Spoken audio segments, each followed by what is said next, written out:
Assalamualaikum warahmatullahi wabarakatuh. Bertemu lagi dengan channel Petani Maju Official.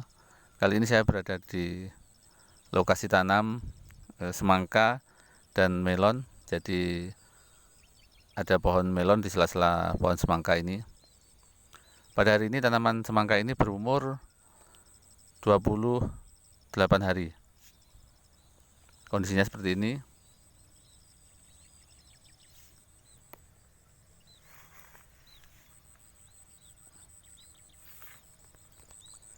Bagi yang belum subscribe, silahkan subscribe dulu. Karena dengan subscribe Anda bisa memantau perkembangan kondisi tanaman ini sampai panen. Jadi akan saya upload setiap hari.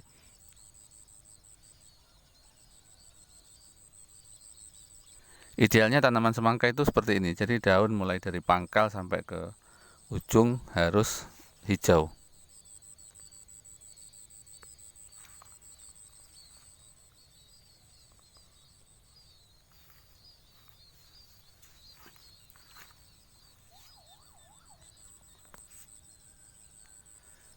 Saya sering menjumpai teman-teman petani di dalam budidaya semangka itu biasanya sekian ini menjelang mengawinkan bunga itu sudah mulai muncul kerak daun. Jadi pangkal pohon semangka ini daun-daun di sini sudah mulai kuning, mulai berkerak-kerak gitu, tidak mulus seperti ini.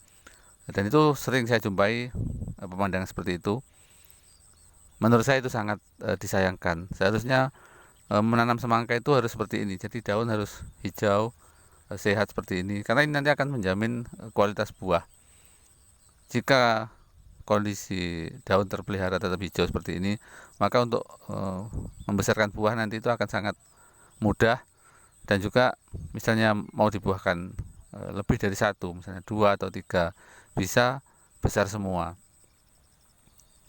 Mungkin ada beberapa pendapat yang mengatakan tanaman semangka itu tidak usah terlalu subur, karena tanaman yang terlalu subur akan lebih mudah terserang penyakit. Namun kalau menurut saya tidak sependapat dengan hal itu. Menurut saya tidak masalah tanaman subur. Yang penting subur dalam arti pupuknya berimbang. Jadi antara N, P, K itu harus berimbang. Kemudian unsur-unsur mikro juga terpenuhi, tidak masalah. Kecuali kalau tanaman terlalu subur karena terlalu banyak N, kemudian P dan K-nya kurang, kemudian unsur-unsur mikronya juga kurang, itu yang menjadi masalah. Selama unsurnya berimbang, tidak masalah tanaman itu gemuk atau pupuknya banyak. Malah jadinya seperti ini. Daunnya lebar, kemudian terlihat tebal. Kalau daun hijaunya pekat seperti ini, hijau tebal seperti ini tidak mudah terserang penyakit. Dia daya tahannya lebih kuat. Misalnya terkena jamur atau kerak daun masuk misalnya. Kemudian dengan sekali pengobatan nanti bekas yang ditinggalkan itu hanya kecil. Berbeda dengan daun yang tipis. Warna hijaunya hijau muda kayak seperti ini. Misalnya di pangkal ini hijau seperti ini. Ini sangat mudah terserang jamur dan daya tahannya lemah. Sekali kena jamur kemudian diobat bisa efeknya lebih luas. Jadi bekas lukanya bisa lebih luas. Kemudian untuk mencapai tanaman yang subur seperti ini membutuhkan banyak sekali pupuk. Jadi semakin banyak pupuk semakin baik jika unsurnya berimbang. Kemudian yang harus diperhatikan adalah pemberian banyak pupuk tentunya harus diperuntukkan bagi tanaman yang sehat, benar-benar sehat. Dalam arti daunnya mulus seperti ini, bahkan sampai ke pupusnya juga seperti itu, ruasnya panjang, batangnya besar dan lunak seperti itu. Ini diberikan pupuk yang banyak tidak masalah. Adapun pupuk-pupuk yang saya pakai, kemudian caranya sudah saya buat di video-video sebelumnya. Silahkan dilihat di playlist atau agar bisa menemukan semua video-videonya. Semua bagian sudah saya uraikan, semua tahap pertumbuhan setiap hari atau minimal 2 hari sekali sudah saya upload, silahkan disimak. Biasakan nonton sampai selesai supaya tidak gagal paham. Karena mohon maaf, sebenarnya videonya sudah saya buatkan, sudah saya uraikan dengan jelas, namun terkadang masih ada yang komen menanyakan bagaimana caranya, berapa takarannya. Sebenarnya sudah saya uraikan, ya tidak masalah, tidak apa-apa, silahkan suka-suka Anda. Namun saran saya, biasakan menonton sampai selesai supaya Anda tidak gagal paham. Karena sebenarnya sebagian besar yang Anda tanyakan sudah ada atau sudah saya jelaskan di video-video sebelumnya. Coba saya perlihatkan lebih jelas kondisinya secara menyeluruh.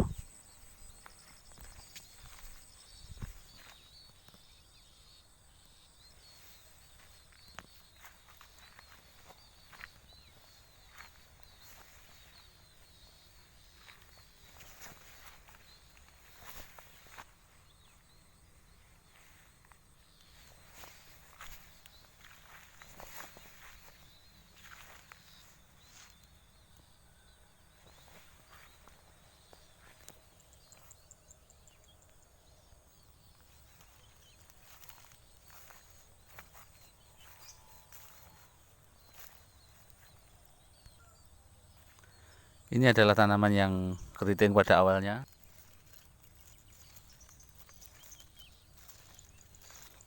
Masih ada bekas kerutan di daun. Namun dia pulih, kita lihat itu daunnya yang atas bersih, kemudian pupusnya sudah mulai membesar juga. Ini 2 hari yang lalu sudah saya buatkan videonya, silahkan disimak di video 2 hari yang lalu. Tanaman ini kondisinya seperti apa, sekarang sudah seperti ini. Umumnya yang sering sekali kita jumpai adalah apabila tanaman sudah terserang keriting seperti ini, kemudian pertumbuhannya macet, lambat, kemudian daun ini berubah menjadi kuning, berkerak, kemudian kerak itu naik ke atas. Seringkali kita tidak menyadari, jadi kita menganggap tanaman hijau baik-baik saja, padahal sebenarnya sudah menunjukkan gejala serangan kutu kebul. Cuman kita yang kurang menyadari. Jadi pada saat awal kutu kebul masuk, itu sebaiknya jangan dilakukan pemupukan dan penyiraman. Kalau tanpa kita sadari ternyata tanaman sudah diserang kutu kebul, kita kasih pupuk, kita kasih obat, maka seperti yang kemarin saya jelaskan, pori-pori daun akan pecah, kemudian berubah menjadi kuning, pertumbuhan terhenti dan tamat. Jika itu terjadi di beberapa pohon atau banyak pohon, maka akan mengakibatkan kerugian. Jadi penanganan yang benar adalah seperti ini. Jadi biarkan dia pulih, setelah pulih ini diberikan pupuk yang banyak, dia akan bisa mengejar ketinggalan dari yang lain. Baiklah sahabat petani dimanapun Anda berada, terima kasih atas perhatiannya. Mudah-mudahan videonya bermanfaat. Wassalamualaikum warahmatullahi wabarakatuh.